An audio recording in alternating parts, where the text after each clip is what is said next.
নমস্কার বন্ধুরা, আমি পারমিতা। সবাইকে স্বাগত জানাই দুর্গার হেসেলে। দুর্গার হেসেলে সচরাচর আপনার রান্নার ভিডিও দেখেন, কেক ডেকোরেশনের ভিডিও দেখেন, কিন্তু আজ একদম অন্যরকম একটা ভিডিও। সেদিন অর্থাৎ জগদ্ধাত্রী পুজোর যে ভিডিওটা আমি আপলোড করেছি, সেই সময় আমি যখন চন্দননগর গিয়েছিলাম, ওখানে একটা রামকৃষ্ণ মন্দির আছে। তো রামকৃষ্ণ মন্দিরে বেড়াতে গিয়েছিলাম।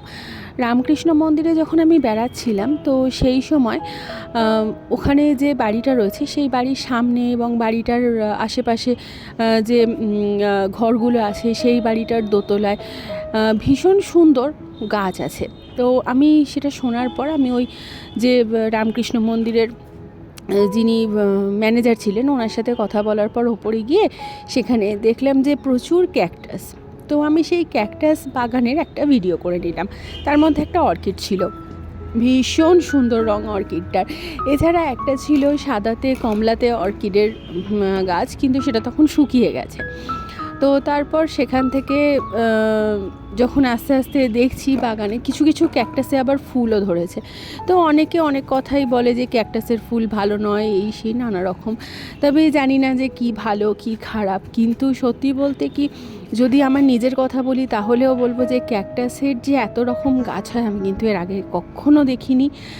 তো বাগানটা ক্যাকটাসের যে টবগুলো ছিল সেগুলো দেখার পর যখন সেই বাড়িটা দোতলা থেকে একতলায় নামছি, তখন মানে যখন উঠেছিলাম তখনই দেখেছিলাম যে গোটা সিঁড়িতে পাশে পাশে শুধু গাছ আর গাছ।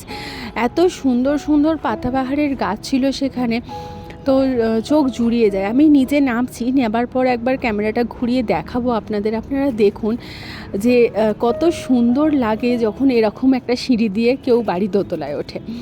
তো যাই হোক, ওখান থেকে নেমে আসার পর সামনে যে একটুখানি ফাঁকা জায়গা ছিল, সেখানেও প্রচুর গাছ, মানে প্রচুর বলতে প্রচুর বিভিন্ন রকম ফুলের গাছ। এটা একটা ছোট্ট গোলাপের বাগান, এর পাশে আবার অন্য ফুলের গাছ ছিল। তো চোখ জুড়িয়ে আসছিল। এগুলো কি গাছ আমি মানে গাছটার নাম আমি জানি না, কিন্তু এই বেগুনি বেগুনি ফুলগুলো মানে যে ছোট ছোট রাস্তা ওখানে ছিল আর কি বাগানটার আশেপাশে, সেই রাস্তার পাশে পাশে পুরো যেন বর্ডারের মতো বসানো ছিল।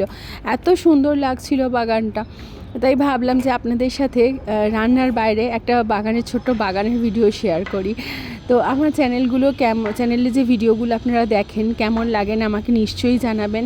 আর এরকম ভিডিও কি আপনারা মাঝে মাঝে দেখতে চান রান্নার বাইরে, তাহলে সেটাও কিন্তু অবশ্যই জানাবেন। আমি ভিডিও আপলোড করতে পারিনি কদিন ভীষণ ব্যস্ততার কারণে, কারণ বিয়েবাড়ির মরশুম চলছে, প্রচুর কেকের অর্ডার রয়েছে। আমি ফিরবো আবার নতুন ভিডিও নিয়ে, নতুন ছন্দে। দেখা হবে।